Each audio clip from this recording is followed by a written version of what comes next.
everybody, it's Your Natural Dog with Angela Ardolino, and my guest today is Dr. Ian Billinghurst, and he has been a vet, practicing for over 20 years, and he is the father of the raw movement and of the barf diet, which I'm sure you've heard about. But today we're going to talk about bones and fermented veggies and why the heck this whole pet food industry is such a mess and how to simplify it and make it easier for us pet parents. So stay tuned. It's coming up next.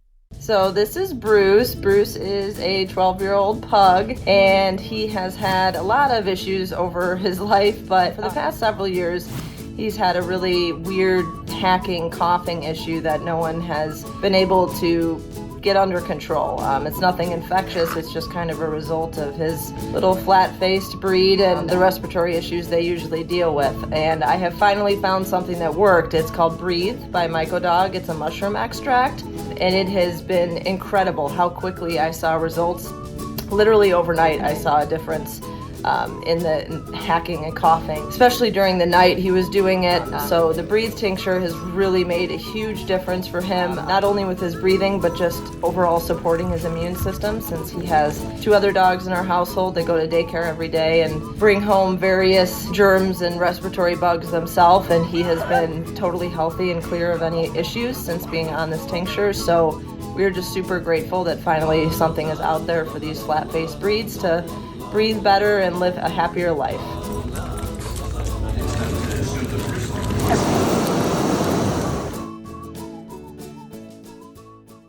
Hey everyone, we're back with Dr. Ian Billinghurst, the father of raw. Thank you so much for being with me today. I have so many questions for you, and I love it because, of course, I know so much about raw and raw feeding, and I feed all of my dogs raw, and I feed them an appropriate diet, a biologically appropriate diet. But I just heard you say something that spoke to me so well, and you got on YouTube and talked about it, and that is, I feel I've been feeding my dogs the right way for at least 8-9 years now. Maybe 10, and I feel like it has gotten more complicated and more confusing than when I first learned how to feed my dogs. And I mean, before, of course, I did it the easy way, which is I found a brand that I trusted, vetted them, found it, and then that brand changed. Something at the people who made the food, the people who oversaw to make sure that it was great, they were all gone. So the whole company changed. I could no longer feed this food anymore. And there I was starting over again. And it's so complicated, and it shouldn't be. I love that you say it is absurdly simple to feed our damn. That's my mantra, Angela. That's my mantra. It is absurdly simple. Well, I guess brain surgery is absurdly simple if you know how. I guess. We have figured out, most of us have figured out how to feed ourselves. So why the hell is it so hard to figure out how to feed my damn dog? But have we figured out how to feed ourselves? I mean, perhaps we've figured out how to feed ourselves very badly. It's called the Western diet.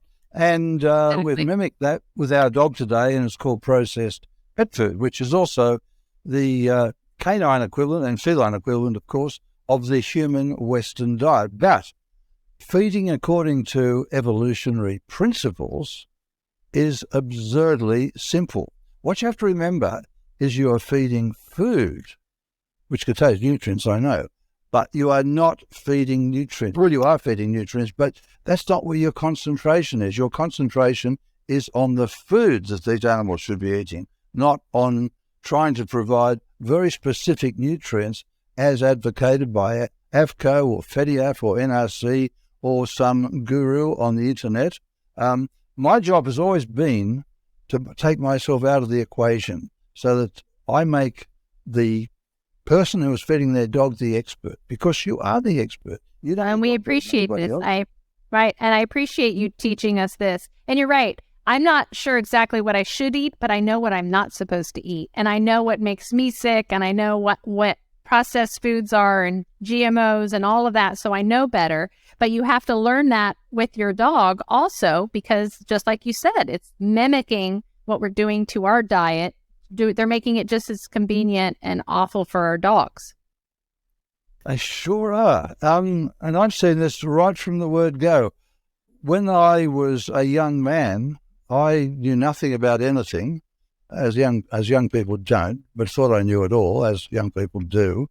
Now I know I don't know anything, and there's so much more to learn.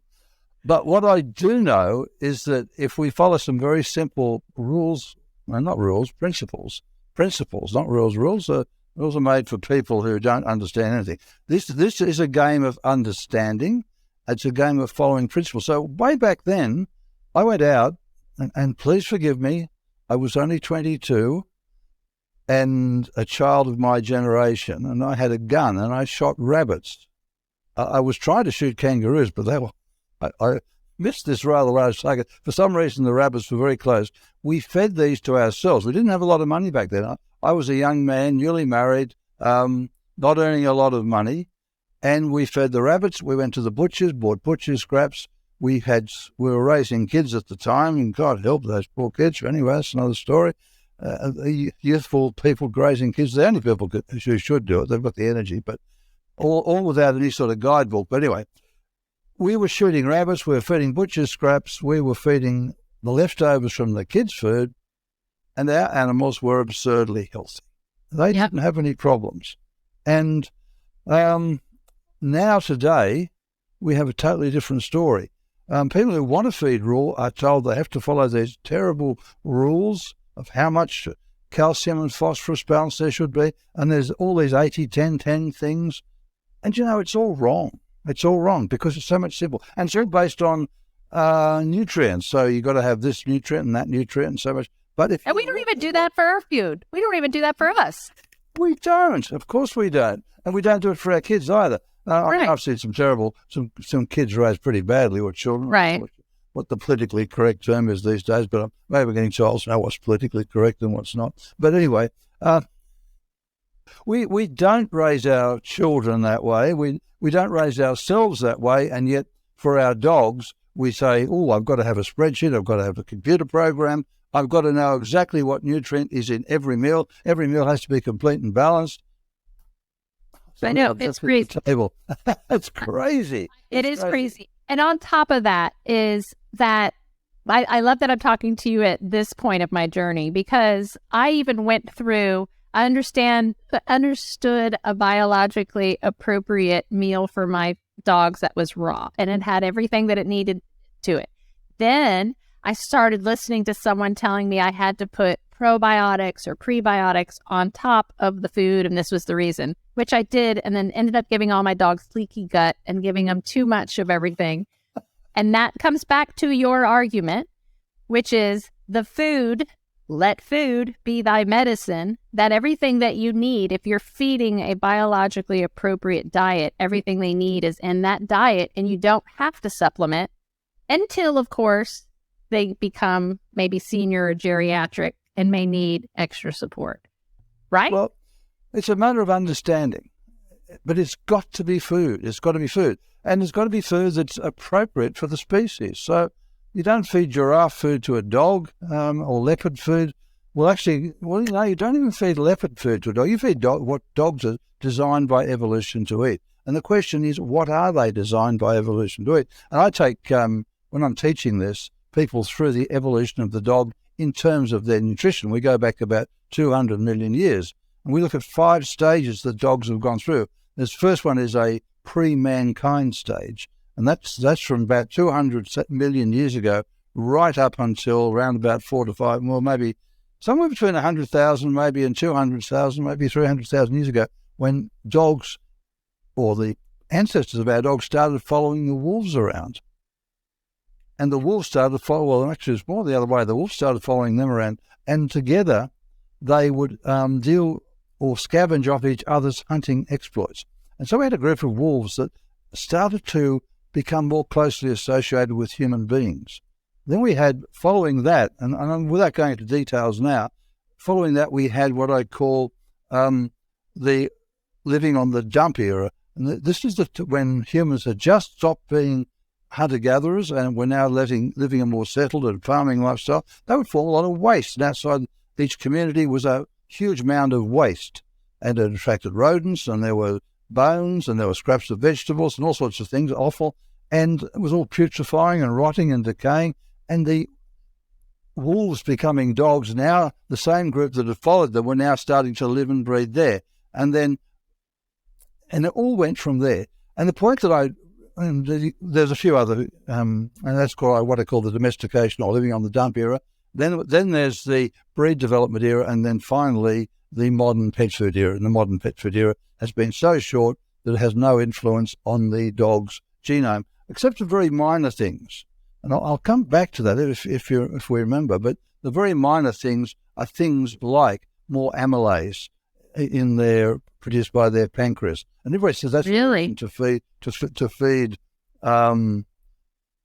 processed pet food with lots of carbs. And in fact, I'm going to point out that in fact it's a reason to not feed. But we'll come back to that. But so we have this situation where if we look at what dogs have eaten and put a weight, how much influence we think each period has had. Most influence was that long 200 million year period. The second most influential was scavenging on the dump, and that's about it.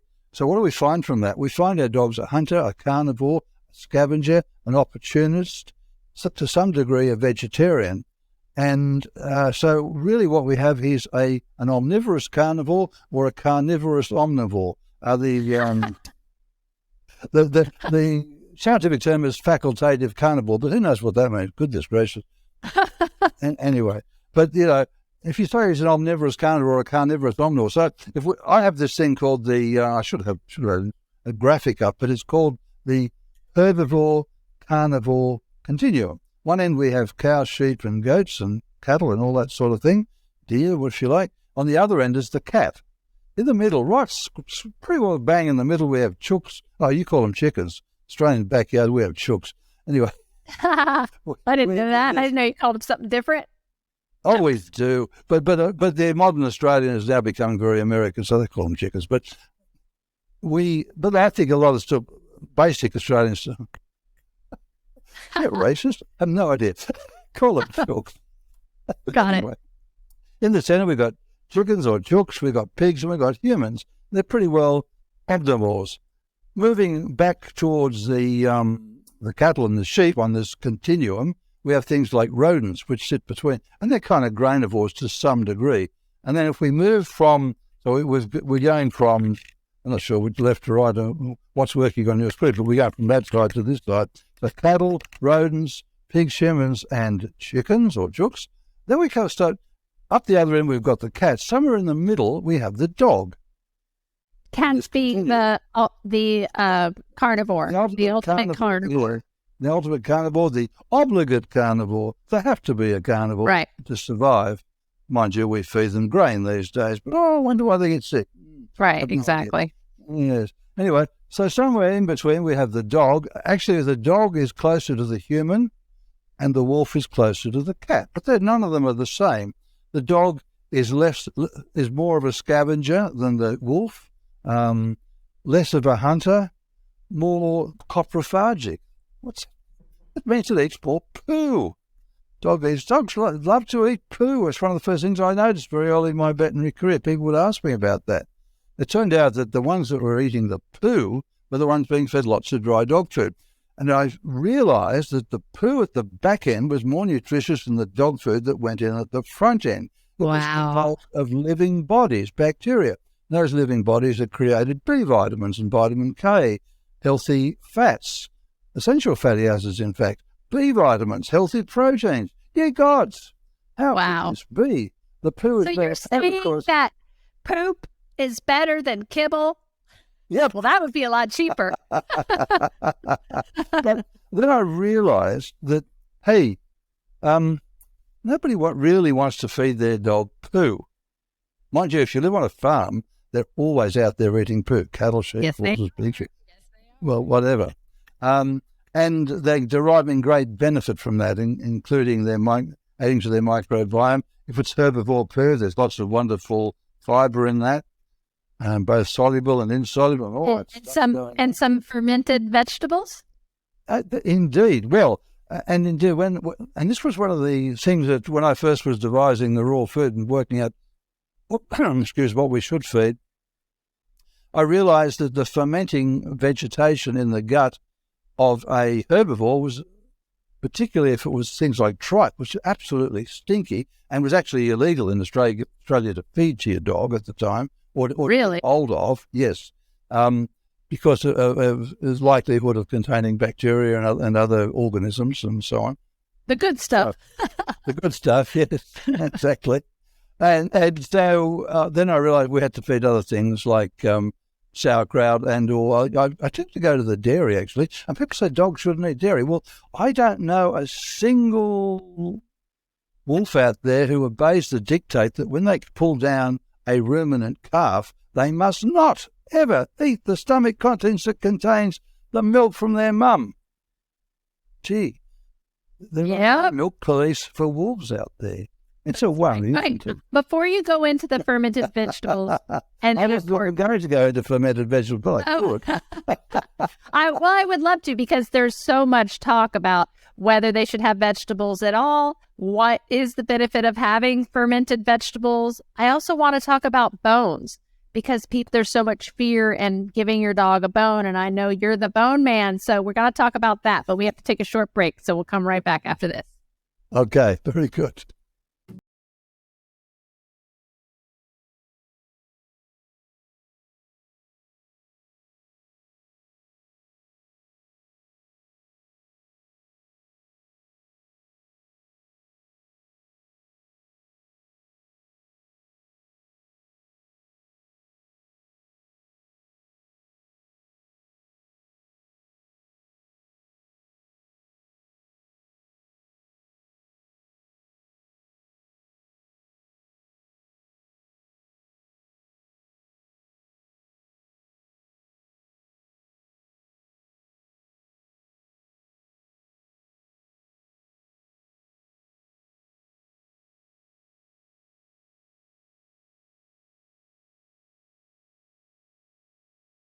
Back with Dr. Ian Billinghurst, and we're talking about raw feeding, feeding a biologically appropriate diet, and prebiotics and probiotics. And I guess what I want to know more than anything is that if we are feeding them this appropriate diet, that there's very few things that we need to put on top of that appropriate diet.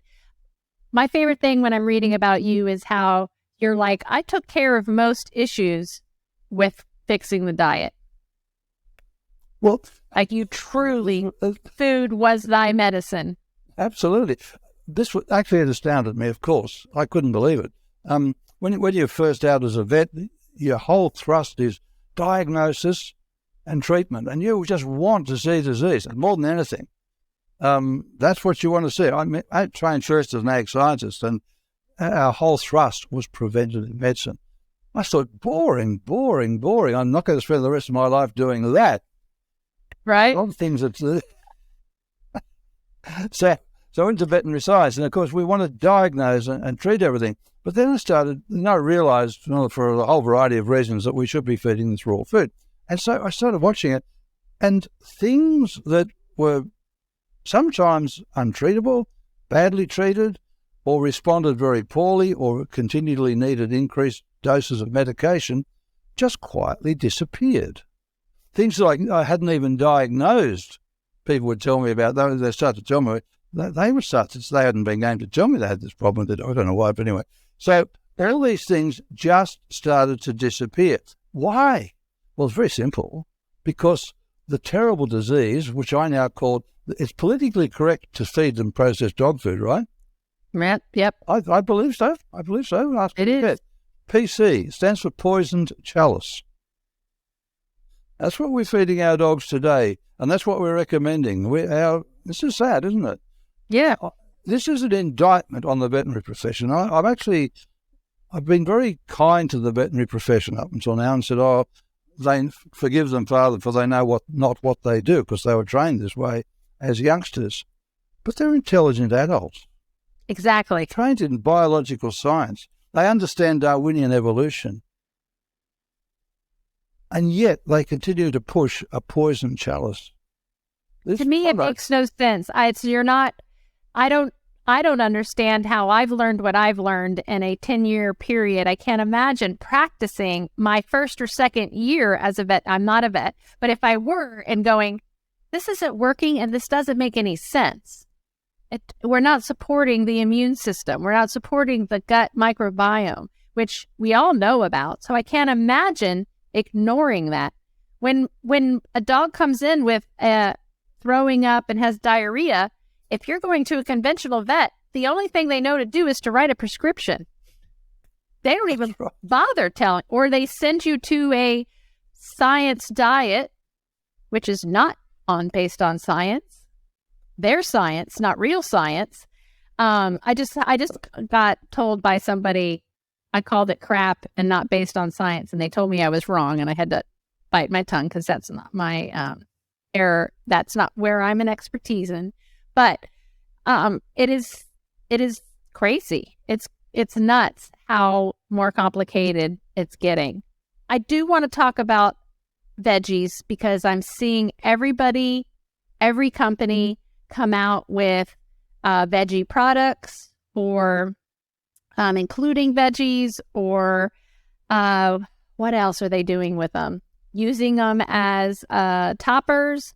And you are with a company called Gussy Guts, which has created a fermented food topper, which is the only thing that you say is what you would put on, correct? And the reason you're saying it is because we're literally getting the nutrients and the prebiotics that they need the way they should have gotten it in the wild. Well, oh dear. You've just said a mouthful, Angela. I know. Sorry. and you promised me a moment ago we're going to talk about bones, and we've headed straight into vegetables. But anyway, that's okay. I've forgiven you already. Sorry. Well, because I want to know that I want to know that I don't have to put a prebiotic or a probiotic on my dog's food if I'm feeding them a biologically appropriate diet. But why would I add Gussy Guts? What is the benefit of adding this supplement when we're not going to add any others, which I know are fermented vegetables? So I want to know why. So I know it came out complicated, but... Okay, what do dogs need? This is the thing. We have all sorts of pyramids for humans. Right. And we have... which were all created by a food manufacturer or the dairy industry. Correct, and they're upside down, basically, in many ways. But so that makes them very unbalanced, if you think about it. Yep. Pyramids. They're upside down. Yes. Right. Okay. But we're not designed to eat grains, nor are dogs. Okay. So that's the basis of the human food pyramid. It's actually the basis of the canine food pyramid. It's a vegetable, by the way. Oh, that's interesting. But it's full of carbs, and it's high in sugar. Where do vegetables fit in? Well, I have this, if I can draw this, can I show that? Okay. So at the bottom, we might have, let's just put raw meaty bones. So raw meaty bones at the bottom of this pyramid. Okay. Let's then throw in some organ meat. And by organ meat, I mean internal organs, heart, liver, kidney, spleen, whatever. Maybe eyes, brain. Yeah. On top of that, vegetable material. Now, remember the dog is a scavenger. Vegetable material, right? So and then on top of that, what I call poo substitutes.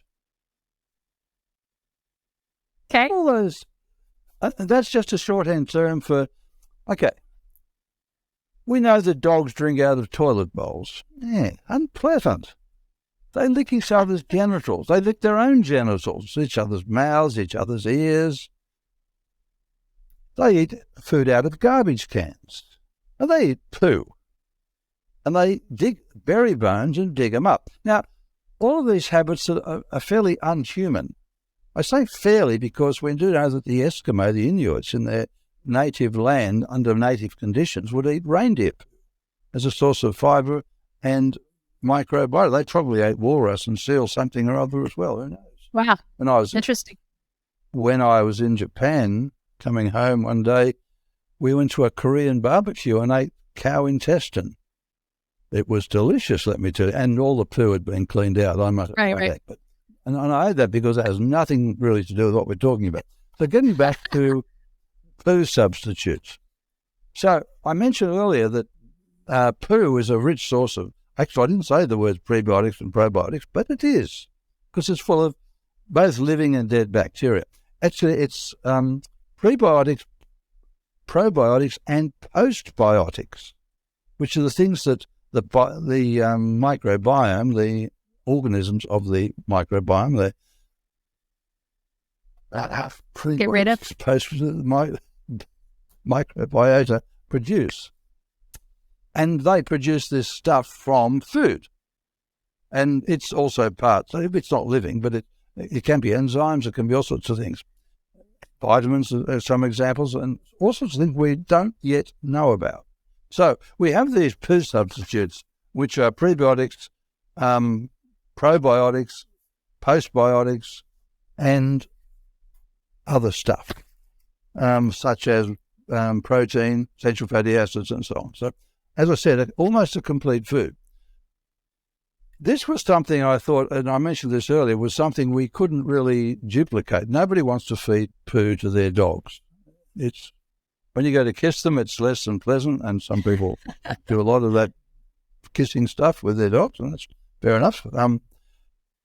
Which only increases my microbiome and makes me even more powerful. So we now know that both the dog and the canine have a very much a shared microbiome. And we've lived together for a long time, so hardly surprising. Anyway. Right. So anyway, that goes on. So what do we do? So the 10% of that last thing was the poo substitutes. Now, I noticed that there are some, in inverted commas, experts putting out there that if we, and they're actually afraid of vets, these experts, because they say we don't want to upset the vets, so we can tell them that we're only going to feed 10% of these toppers. Yeah, right. So we don't upset the vets, because vets will know then that they haven't upset the delicate balance of the processed pet food that you're feeding, and therefore earning your vet's great approbation or whatever you want to earn from your vet for having processed pet food.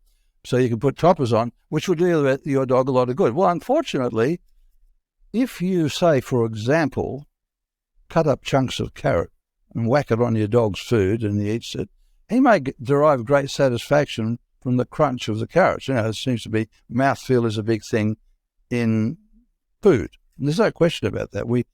If you look at all those human food shows, I was sure and throw in a bit of crunch. And I agree, it's lovely.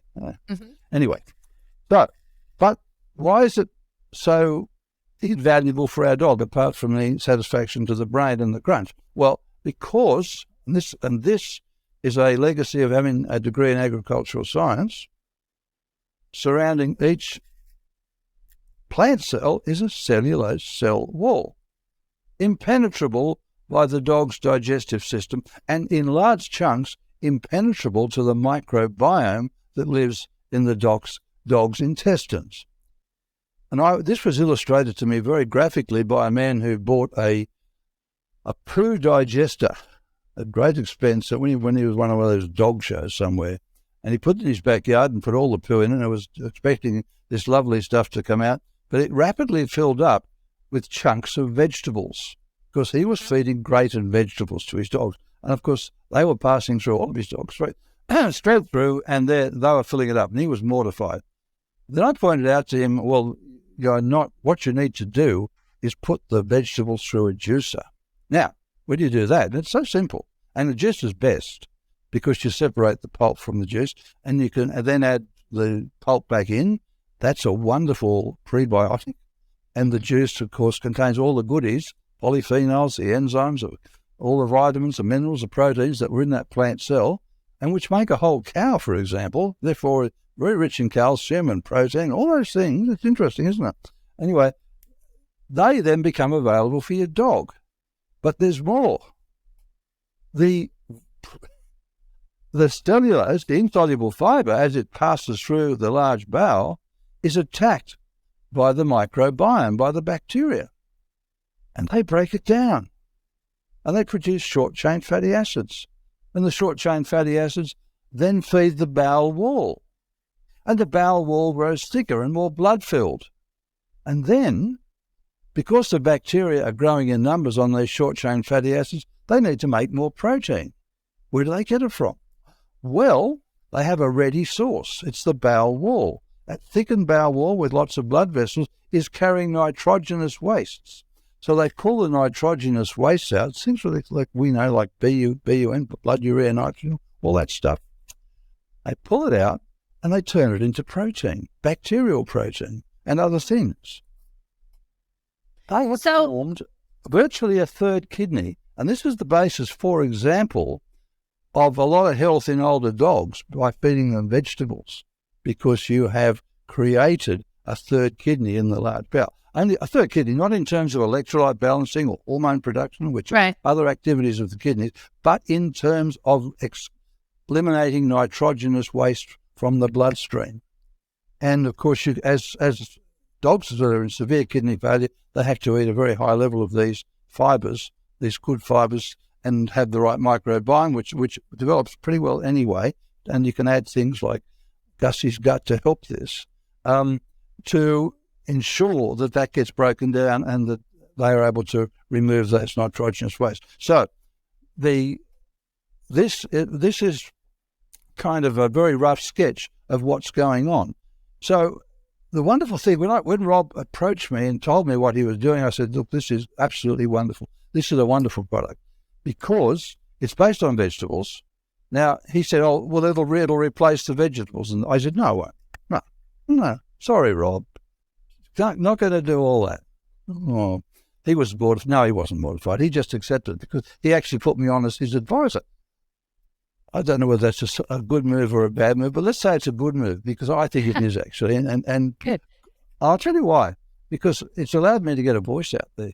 I mean, I'd pretty well said, I thought, I watched all this stuff on the internet, the complications, everything. I thought, this is too much for me. Unless somebody gives me a platform, and Rob has, he's given me a platform to speak, and to extol the virtues of a product, which I believe is very beneficial, because it's made from some, what we call superfoods. They were always superfoods. They didn't suddenly become superfoods, but they've been handled in a specific way. They've been fermented, then ground up, and so they have prebiotics, probiotics, and postbiotics, and they're full of these wonderful basic foods for dogs. They're also good for humans too. And so this is a good topper, yes. This is a good topper. And if you're feeding a wide variety of foods that are based on evolutionary principles and the fact that your dog's a scavenger, a hunter, an omnivore, a carnivore, and all that stuff that I spoke about, all those important words, then you can't go wrong. But the important thing is, in the title of my first book, give your dog a bone. Why? Am I allowed to talk about bones, or do you want to talk a bit more about vegetables for a minute? No, I love bones. You're the boss here. So I love veggies. I want to bring up the one thing about the veggies, and then yes, bones. Absolutely, because I feel like they're becoming unpopular again, and it drives me crazy. But for the veggies, is it the reason that grinding it up and feeding it to them or fermenting them is how they were finding it, either rotting scraps, or if they were hunting, finding it in the animal they were eating? So it's kind of evolutionary, repeating what they should have found out in the wild? I think what you just said is that if we can mimic the evolutionary diet as much as possible, then we're going to get closer to what that's what we're doing with this product. Absolutely, okay, absolutely. It's not the whole solution; it's part of the solution. And I called it really the missing link in many ways to what I'd been recommending for a long time. It's kind of like we're putting, you said it, the fermented vegetables from the gut or from rotting bones or rotting anything that dogs eat and tend to want to eat and poo, all that stuff, it's providing the nutrients that are from there. Now, if you ask somebody who is a nutritional scientist, a veterinary nutritional scientist, they will tell you there's X number of nutrients that a dog needs and nothing else. How do they know that? Yes. If you talk to AVCO, the number is even smaller that has to be put in the dog food. Now, that's male bovine poo, if you know what I'm saying. Yeah. Yeah, bull of something. Yeah, that's bullshit. just absolute bullshit. Yeah, that's bullshit. That's absolute bullshit. Oh, absolutely. It is absolute bullshit. AVCO is evil. All right, let's talk about bones. You're the bone man. So, what? Safe, raw, tell me. Okay. Tell me about bones and why they're so important. Nothing in this world is safe. Nothing. Exactly. Nothing. So, everything is a calculated risk. But what do you risk more if you don't feed bones? What do bones do? Let's think of this for a minute. Nutrition. They are the basis of the calcium-phosphorus ratio for our dogs. And there's no need to do any measuring of this. There's somebody out there, and I'm not going to mention any names, and they're people that I admire, but they believe. And it's based on the fact that it is important with rubbish food like processed, like poison chalice, because if you get that balance incorrect within this inappropriate food, it can cause problems. If you feed real food with bones in it, you can go from anywhere, maybe as low as 10%, but I think that's a bit small, through to 80 or 90% raw meaty bones, and you produce a perfectly sound pup. Yes, that's true. But how would it be otherwise? How on earth do all those animals out in the wild survive without a nutritional scientist to say, stop eating those bones, you've just eaten 13.6% more bone than you were allowed today? Ye gods. That is crazy. Now, when I first learned nutritional science as an ag scientist, I looked at all these numbers and I said, this. And then they wanted us to go out and talk to people about food and nutrition and everything.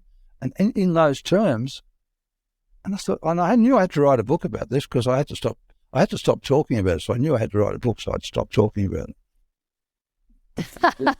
And I love that book is still the same book that we can use today. Like, you haven't changed what your message is. No, the message you can add to it, but nothing that you're never mind. Don't do that, right? No, it's the same. But I looked at that and I thought, there's got to be a better way to preach nutrition. I said, you have to make it fun. You have to make it interesting.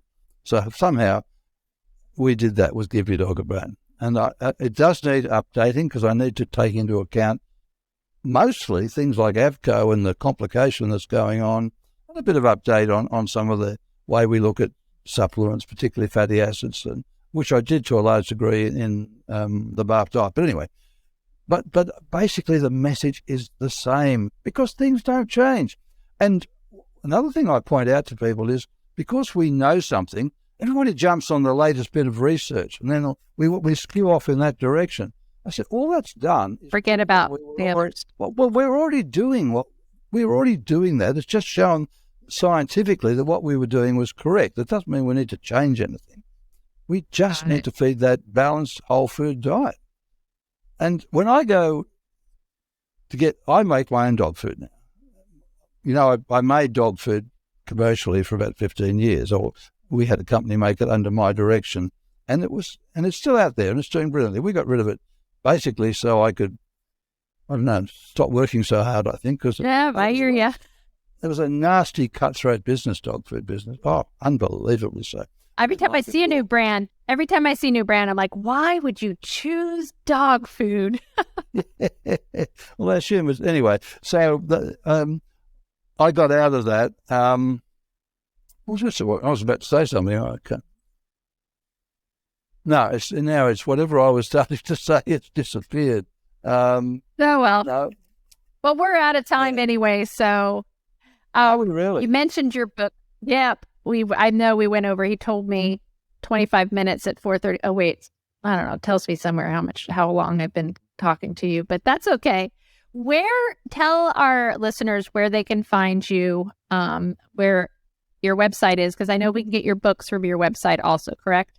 You can, and it's gussysgut.com as far as the fermented vegetables, and they can get samples from there, and it's absolutely brilliant. The only person who doesn't have a sample is Dr. Ian Billinghurst, because in Australia we have this customs mob that won't let us... I can't even send you hemp or mushrooms. I hate it. No, that's right. So Gussy Gut, and your website's Dr. Ian Billinghurst. Billinghurst.com. Very, very complicated. I know. I love it. It's nice and simple, just like your advice on eating food. Just like Certainly me. simple. Really good. I remember someone giving me that advice one time. They said, keep it simple, stupid. And I was like, that's it. All right. Got it. I'm overcomplicating everything. Up on my very Thank you first so surgery much. walls, we had, there are no rules. There's only one rule in life. There are no rules. All right. That's it. Or they're made to be broken. Oh, absolutely. Thank you, Dr. Ian. Appreciate it so much. It's a pleasure. Thank you. Right. Thanks.